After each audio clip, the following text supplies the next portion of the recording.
तो इस क्लास में अभी हम स्टार्ट कर रहे होंगे मोशन अंडर ग्रेविटी।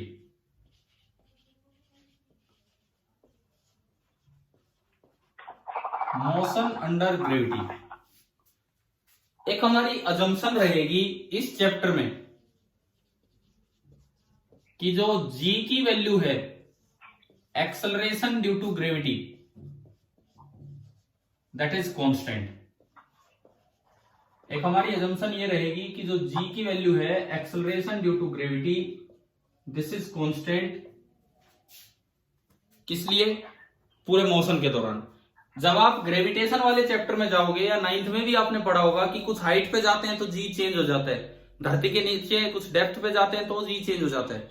लेकिन इस चैप्टर में हम थोड़ी सी हाइट या थोड़ी सी डेप्थ पे जाएंगे तो हम ये मान के चलेंगे कि एक्सेलरेशन ड्यू टू ग्रेविटी इस पूरे मोशन के दौरान क्या रहेगी? कांस्टेंट। इसका मतलब motion under gravity is a uniformly accelerated motion.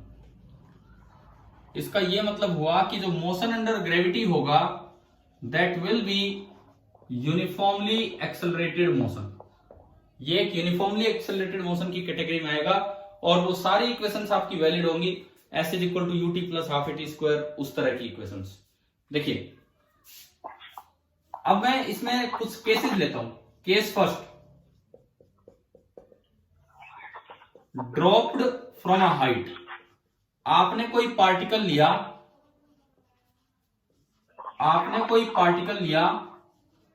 और उसको किसी हाइट से ड्रॉप किया। एक पार्टिकल लिया और उसको किसी हाइट से ड्रॉप किया। सपोज आपको हाइट गिवन है h हाइट से आपने किसी पार्टिकल को ड्रॉप किया, स्मॉल h। ड्रॉप किया या रिलीज किया? जब आप किसी चीज को ड्रॉप या रिलीज करते हो तो इनिशियल स्पीड कितनी मानी जाए?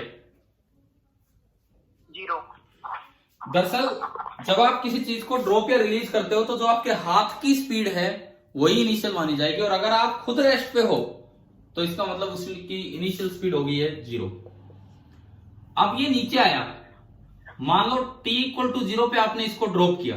थोड़े साइन कन्वेंशन पे ध्यान देना आप। सपोज t इक्वल टू 0 पे इसको ड्रॉप किया। अब ये नीचे आ रहा है, नीचे की तरफ। ये नीचे आते आते जिस वेलोसिटी से टकराया वो मैंने बोल दिया v0, नीचे की तरफ। इस पूरे मोशन के दौरान जो एक्सेलरेशन रहा है वो भी नीचे की तरफ ही रहा है। कितना रहा है? g। एक्सेलरेशन जो रहा है वो भी नीचे की तरफ ही रहा है और वो g रहा है। और डिस्प्लेसमेंट भी नीचे की तरफ हुआ और वो h है, उसका मैग्नीट्यूड है h। और जब वो नीचे आके टकराया उस टाइम को मैंने बोल दिया कैपिटल T। देखो पूरे मोशन के दौरान एक्सेलरेशन कांस्टेंट है, इसकी वेलोसिटी बढ़ रही है। तो बताइए एक्सेलरेशन पॉजिटिव लेनी है कि नेगेटिव लेनी है? बोलो ना। मैंने समझाया था इस बात पे डिपेंड ही नहीं करता कि वेलोसिटी बढ़ रही है कम हो रही है, एक्सेलरेशन पॉजिटिव नेगेटिव। वो आपके साइन पे डिपेंड करता है, आप डायरेक्शन कौन सी पॉजिटिव मान रहे हैं। सपोज मैंने नीचे वाली डायरेक्शन को पॉजिटिव मान लिया। मान लीजिए कि मैंने नीचे वाली डायरेक्शन को पॉजिटिव मान लिया, ये मैं कह रहा हूं नीचे वाली डायरेक्शन को मैंने पॉजिटिव माना। तो अब इसमें देखो क्या क्या चीजें मैं ढंग से लिखूं। एक तो u, एक a, ये तो दो शुरुआती चीजें हैं जो हमें पता है। एक t, और इस t में कितना s हुआ और कितना v हुआ, ये हमें लिखना आना चाहिए। कैसे? देखिए इनिशियल स्पीड कितनी है? Initial speed 0। ए देखो g है लेकिन पॉजिटिव g लेना है कि नेगेटिव g, वो डिपेंड करेगा इसकी और इसकी डायरेक्शन मैच हो रही है कि नहीं। बताओ ए पॉजिटिव g होगा कि negative g? Positive, same direction. t मैं बात कर रहा हूं, ये पॉइंट a है और ये पॉइंट t। आगे यहां तक समझ में? s देखो पूरी सिचुएशन को समझिए आप आराम से। a से b ये हमने केस लिया, उसमें सारी चीजें लिखते जा रहे हैं। s कितना है? h प्लस h की माइनस h? प्लस h होगा कि माइनस h होगा? प्लस h, क्योंकि ये नीचे की तरफ है। और सेम, और v velocity final v0 plus v0 की minus v0? Sir plus v0, क्योंकि इसकी भी डायरेक्शन नीचे की तरफ है। इन बातों का ध्यान रखना, और किसी चीज पे प्लस माइनस डिपेंड नहीं करता है, केवल इन बातों का ध्यान रखना है। चलिए अब एक्सेलरेशन कांस्टेंट होने का बड़ा फायदा है कि हमारी सारी इक्वेशंस लग जाएंगी। अब देखो इसमें नॉन क्या क्या है, नॉन क्वांटिटी जो हमें पता है वो कौन कौन सी क्वांटिटीज हैं। देखिए एक तो हमें h पता है और एक g पता है और एक u पता है इनिशियल स्पीड। मतलब मेरे को s पता है, a पता है और u पता है। क्या क्या नहीं पता, अननोन, अननोन दो हैं, एक तो टाइम और एक फाइनल वेलोसिटी, दो चीजें हमें नहीं पता। लास्ट टाइम जो लेक्चर हुआ था परसों या कल, वो आखिर के कुछ टाइम पे मैं वो चीज समझा रहा था, यूनिफॉर्मली एक्सेलरेटेड मोशन में एवरेज वेलोसिटी होती है u plus v by two. क्या आपने वीडियो लेक्चर में देख लिया? वो बीच में रह गई थी वो क्लास लाइव में। Yes sir. कर लिया ना वो कंप्लीट, क्योंकि लाइव क्लास खत्म हो गई थी हमारी उस समय। देखो तो इसको कंटिन्यू करते हैं, सीखते हैं। सबसे पहली बात, जो तीन नॉन चीजें हैं s a u। अब मान लो मुझे टाइम निकालना है, तो यूं बताओ तीन नॉन और एक अननोन, उन तीन इक्वेशंस में से कौन सी ऐसी इक्वेशन है जिसमें ये सारी चीजें आती हैं? उन तीन इक्वेशंस में से कौन सी ऐसी? s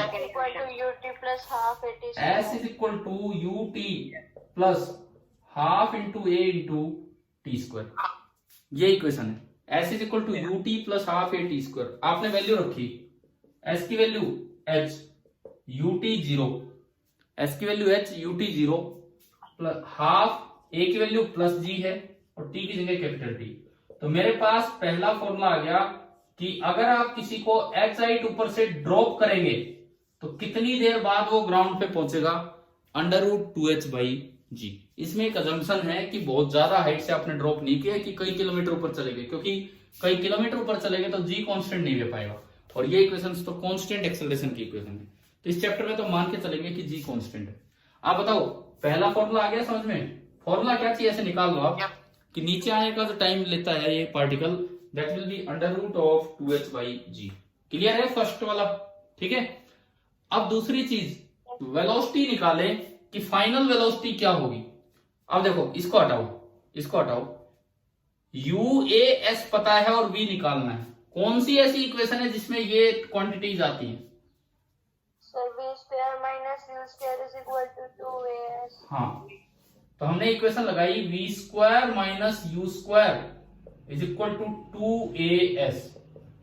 v का स्क्वायर कितना है निकालना है, v naught zero, 2 into g into h, और यहां से मेरे पास फाइनल स्पीड आ गई अंडर रूट ऑफ 2gh। हाँ जी, आ रहा है नहीं निकालना? ये वो काम है जो 9th में लगभग किया होता है, लेकिन अब आप ढंग से सीखिए, क्योंकि प्लस माइनस का वहां इतना ज्ञान नहीं होता बच्चे को, कि गलत तरीके से याद कर लेते हैं। अभी आ गया समझ में कैसे निकाला है? ठीक है। अगली चीज एवरेज वेलोसिटी। एवरेज वेलोसिटी में दो तरीके से आपको बताता हूं। जनरल फॉर्मूला एवरेज वेलोसिटी का होता है total displacement upon total time taken. Total displacement हुआ h और टोटल टाइम टेकन अभी हमने निकाला था, कितना आया था time, under root 2h by g. यही आया था क्या टाइम? अभी थोड़ी देर पहले कैलकुलेट किया। रूट जी ऊपर गया, h को मैं लिख सकता हूं under root h square upon root 2h। एक h से एक h कट गया, तो जो एवरेज वेलोसिटी आई वो आई under root of gh by 2, under root of gh by 2। ये तो एक्सटेंडेड मेथड एवरेज वेलोसिटी निकालने का। दूसरा तरीका एवरेज वेलोसिटी निकालने का, दूसरा मेथड, ये तो हमेशा लगेगा। इफ एक्सेलरेशन इज कांस्टेंट,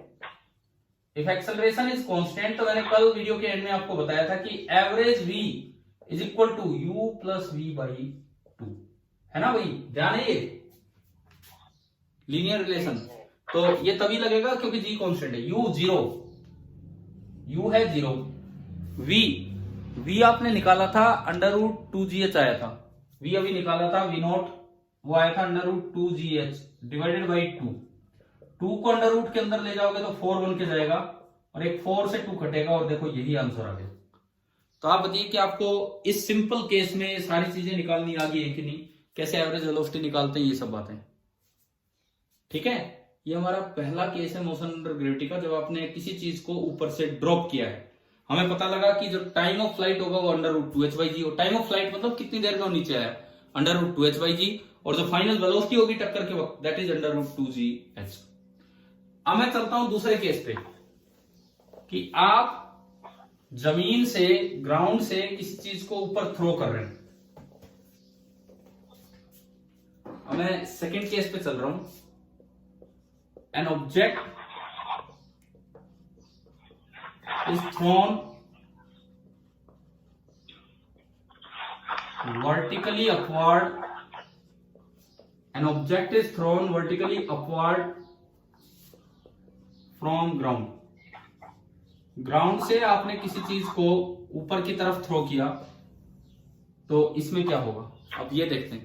एक बार मुझे ये देख के बताओ कितने पार्टिसिपेंट हैं फिलहाल क्लास में?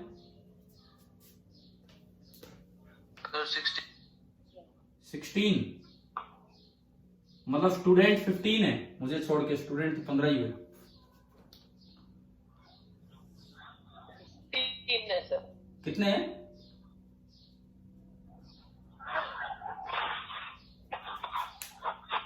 क्या कह रहे हो, कितने बच्चे हैं? 15 है।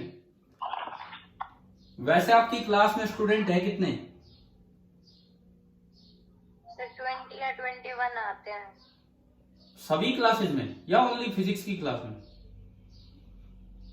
सभी में सर नहीं आते हैं।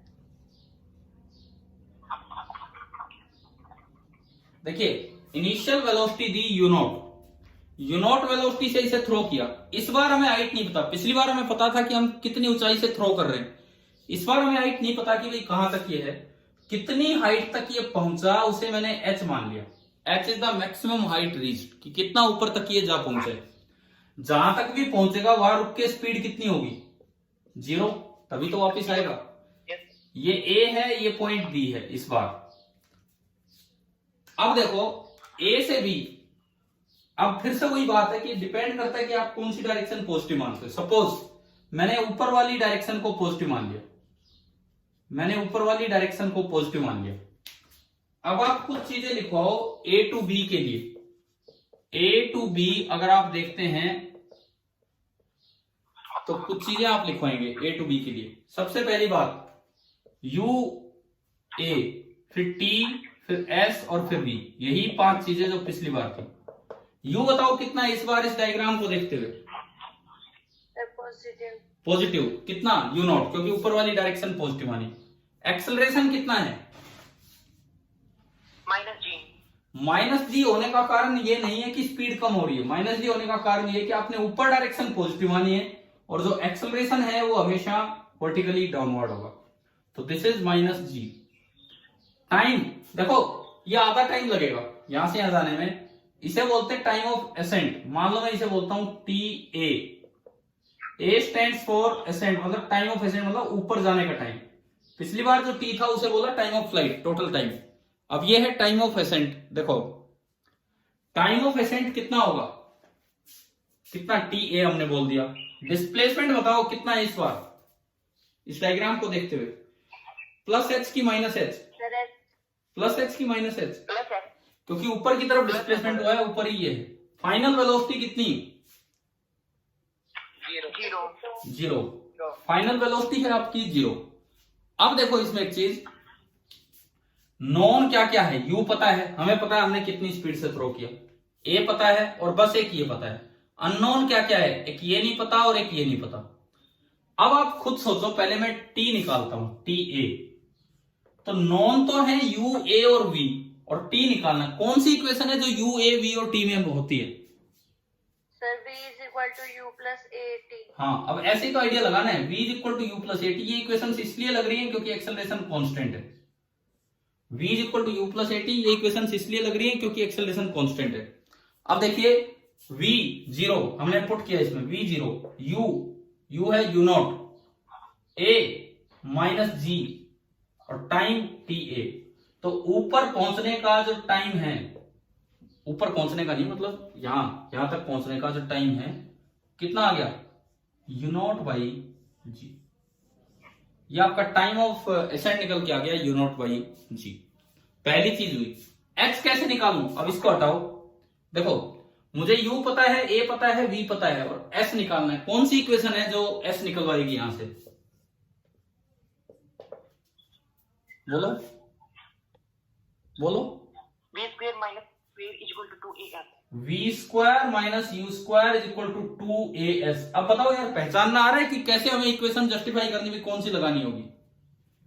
ठीक है, v का स्क्वायर 0 का स्क्वायर माइनस u का स्क्वायर u नॉट का square is equal to 2 into a. अब a है माइनस g और h, s है h, तो आपने इस इक्वेशन को आगे बढ़ाया। Minus u naught square is equal to minus 2gh, minus से माइनस कैंसिल और h आपका निकल के आ गया you naught square upon 2g।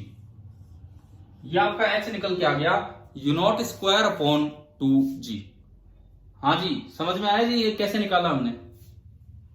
Yes, sir. ठीक है, अब चलते हैं B2A। आपका ये मीटिंग खत्म होने वाली है, थोड़ी देर पहले मैसेज आया था, अभी 10 मिनट बचे हैं। कोई बात नहीं, जब तक भी है ये एटलीस्ट ये वाला केस हो जाए। अब हम B2A देखते हैं। B2A वो पार्टिकल नीचे आएगा, मैंने पॉजिटिव डायरेक्शन ऊपर मान रखी है, कोई बात नहीं, लेकिन B2A मोशन ऐसा है। अब यहां ये रुका और यहां से शुरू हुआ, तो B2A इनिशियल स्पीड बताओ कितनी? 0 minus u naught. 0 0 0। एक्सेलरेशन कितना है B2A में, g या माइनस g? जी, क्यों जी? क्यों जी? क्योंकि अंडर ग्रेविटी लग रहा है तो नीचे की तरफ भी लग रहा है। ये तो पिछली बार भी लग रहा था, फिर पिछली बार क्यों माइनस जी बोल दिया? मैं वही तो कह रहा हूं, सुनो, 9th की सोच से बाहर निकलो। हम वहां क्या रट लेते थे, स्पीड कम हो रही है तो नेगेटिव, स्पीड बढ़ रही है तो पॉजिटिव, उससे बाहर निकलो आप। पॉजिटिव डायरेक्शन किधर मान रखी है आपने?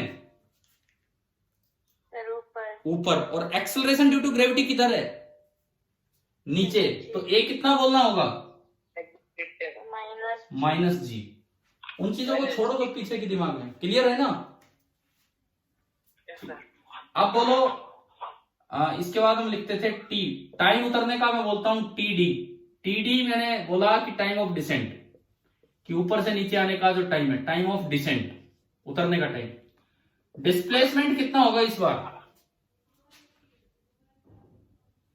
ए टू बी डिस्प्लेसमेंट कितना हुआ? माइनस नेगेटिव है। माइनस एच, बिल्कुल सही, क्योंकि नीचे हुआ है और एच की वैल्यू तो हमें पता ही थी, तो एच की वैल्यू हम लिख ही देते हैं, तो minus u naught square upon 2g ये है। और फाइनल वेलोसिटी हमें नहीं पता, ये नीचे आके टकराया वी नॉट से मान लो, तो फाइनल वेलोसिटी बताओ कितनी है इसको देखते हुए। ये नीचे है और डायरेक्शन पॉजिटिव ऊपर है, तो v क्या बोला जाएगा? Minus of v naught. अब आप ये बताओ क्या क्या नॉन है? ये नॉन है, ये नॉन है और ये नॉन है। अगेन ये दो चीज अननोन है इस बार स्पीड और ये अननोन है।